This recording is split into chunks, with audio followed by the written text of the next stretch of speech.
Today's headline that's gone all around the world says that Tommy Robinson says he doesn't care if he, as in me, incites fear against Muslims. A lot of people ask why I sat down with Sky News. I sat down with Sky News to expose them. I knew exactly what they was going to do. They've done it to me for years. But I wanted you, the public, to see that.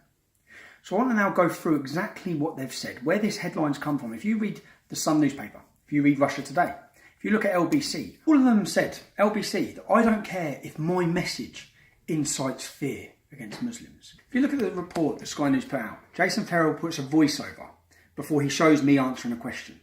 In the voiceover, he leads the public to believe that he's asked me about my opinions causing fear into Muslims. And then he cuts and edits an answer I give to a completely different question that's completely out of context. So it makes it look like I'm answering the question that he's put in his voiceover. And it has me saying that I don't care if it installs fear, so long as it prevents the rape of young children. Villain to some, but glorified outside court today. There's no doubt he's become a public figure, but I put it to him that as with terrorism, his opinions on grooming gangs risked demonising an entire community. Do you know what? I'll be honest with you. Yeah. I don't care if it incites fear, so long as it educates the children and prevents them being raped. Okay? Do you really want to leave this interview with the thought that you're happy to instill fear of a community of 3.8 million people? If you watch every speech I've ever give, okay, I make it clear that it's not all Muslims. I make that very clear every time I talk.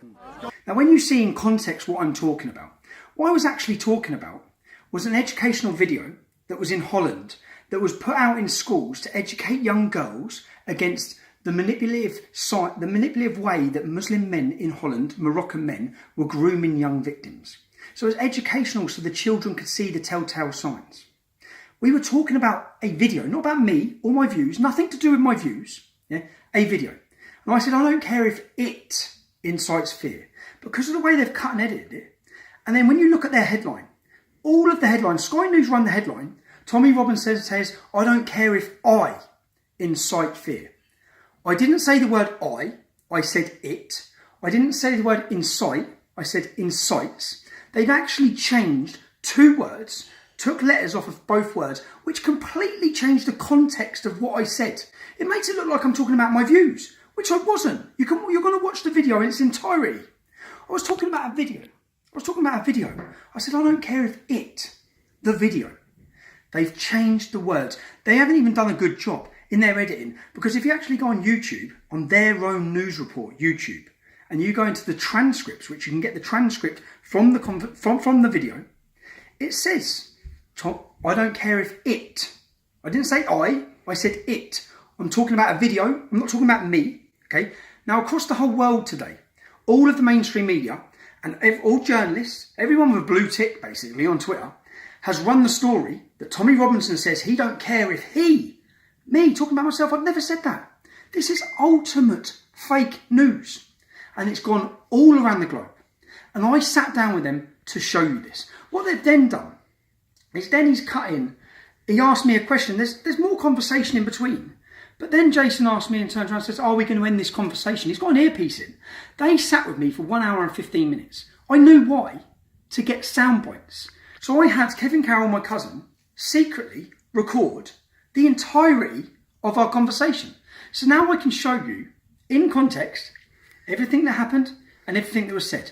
And you will see that the headline you've read today, in every newspaper, by all the journalists, they've changed the words and they've completely changed the context. I never once said, I install fear in Muslims and that I don't care. I never said that. I was talking about a video, an educational video to prevent rape of young children. So what you've just seen and what you're about with this, and please, if you're watching this, share it. The public need to realise, and they think the public are that stupid that they can lie, manipulate and change and put their narrative into any story they want to make you think a certain way about people and their opinions. And this is a perfect example of it. When I walked out of prison, when Jason Farrell first came up to me, I said, what's the point in speaking to you? All you do is lie. Just completely proved An hour and 15-minute sit-down interview, we were having a conversation about grooming gangs. In every single town and city in this country, young children are being taken as slaves by gangs of Muslim men. Now, if you don't want to draw the correlation to the fact that Islam promotes and allows that, then you don't want to because you're too weak and too much of a coward to do it. But I will do it. I will tell people we need to look at why this is happening and understand why it's happening. I'm telling you that you're potentially inciting racial hatred. Unbelievable. You've been out on the streets. You get, you know, over the course of your time as the EDL as an EDL member, you were getting people out on the streets. What race have I mentioned? What race have I mentioned? What race have I mentioned? You've mentioned Muslims, and you mentioned Muslims aren't a race. You understand that? We've talked about Pakistani men. Islam is not a race. Yeah, but we've talked about Pakistani men who believe in Israel, and this is semantics. No. Whether it's racism or Islamophobia. You can't make an accusation like that. You can't make an accusation like that on TV and not back it up. Tell me what I've said that is inciting racial hatred. You're suggesting that people of a certain origin are more likely to be rapists or child paedophiles or take slaves. If Jason thinks I'm inciting racial hatred by stating facts about Muslims being overrepresented with child rape cases, then maybe he thinks Sajid Javid, our Pakistani Home Secretary, should also be charged. I've already been clear that I will ask difficult questions about the gangs who sexually abuse our children. There will be no no-go areas of inquiry, and I will not let cultural or political sensitivities get in the way of understanding the problem and doing something about it. We know that in these recent high-profile cases where people have been convicted, that those people are disproportionately from a Pakistani background. So that's actually factual by the grooming statistics and the rest. That's inciting racial hatred to you. That you are suggesting that there is a group within society who are more likely to be paedophiles. You might say the same about the Catholic Church, for example. There is actually. If we look at people who run churches, and there is a higher percentage chance that the person running there's a higher percentage chance that the person running the Catholic Church is going to be a paedophile than the person running a Buddhist church, or a Sikh temple. That's a fact. Okay. Now another fact is that there is a higher percentage chance that it's Muslim men for street gang grooming. That's a fact. You're equating it to the book that they read. No, okay. When I sit on TV and I watch Boko Haram, who are a terrorist organisation in Nigeria, when they kidnapped 200 Nigerian women, we all saw the campaign "Free Our Girls." Yeah, we saw every political leader holding it. What the leader of Boko Haram said on the camera is, "Muhammad has commanded us to do this." That's not me equating it. That's the leader telling us why he's took those girls. Now he clearly says, we've took those girls because Muhammad commanded us to. If you look at ISIS and all the sex slaves they've taken, they clearly state this is justified under Sharia, that's why we're doing this. Now what I'm saying is, if we've got sex slaves being taken in every Islamic country in the world, and then we look at the statistics in Britain, and we see that the majority, 90% of these grooming convictions, brothers are sharing young children as victims, cousins, fathers and sons. Okay? Yeah. There's something seriously different within this community that views how this is. There's no outroar. In fact, at each one of these court trials, all the women and all the families are calling the young girls slags. But if you're worried about this, if you're worried about we started talking about the educational video, which Jason and Sky have manipulated to be the answer to a completely different question. Do you not accept making it more difficult for justice to be done? I mean, these guys are going through the justice system. No. What's your problem? Okay, there was a video called Loverboy that come out of Holland, which was showing that in Holland it's Moroccans, okay, doing these crimes. In Britain it's Pakistanis. We have majority Pakistanis. If you go to France, it's Algerians. Common denominator in all of them, they're Muslims. Now, if you go to Holland, they actually created an educational video to be shown in schools to warn children about these crimes. When they tried to show that in Britain in 2007, the British establishment would not allow that video to be shown because, like you just go, oh, it will incite racial hatred. So because of people it is going to incite fear to suggest that, when you also know that there are, like the group in Bristol, white paedophiles. There's the. Do you know what? I'll be honest with you. Yeah. I don't care if it incites fear, so long as it educates the children and prevents them being raped. Okay. Now that fear is a genuine, realistic fear that people should have.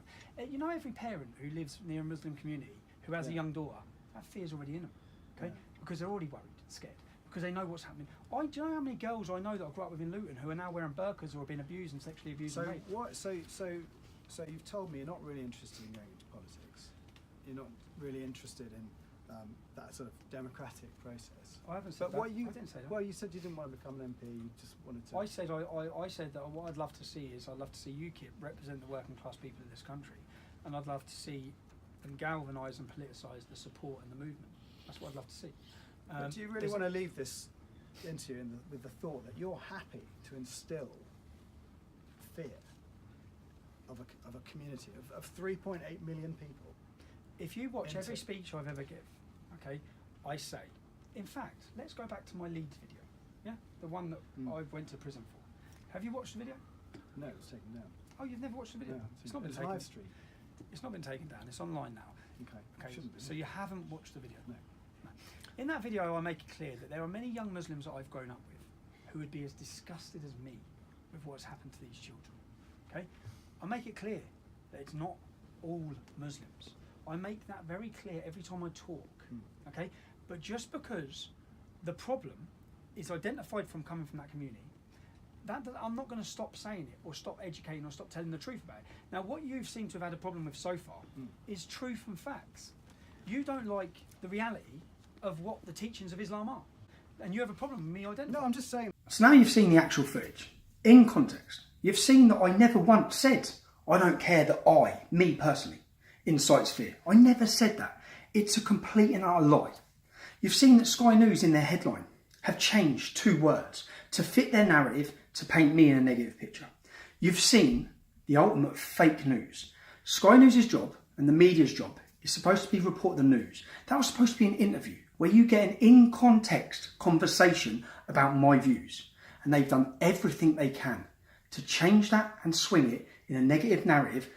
That is not journalism. That's propaganda.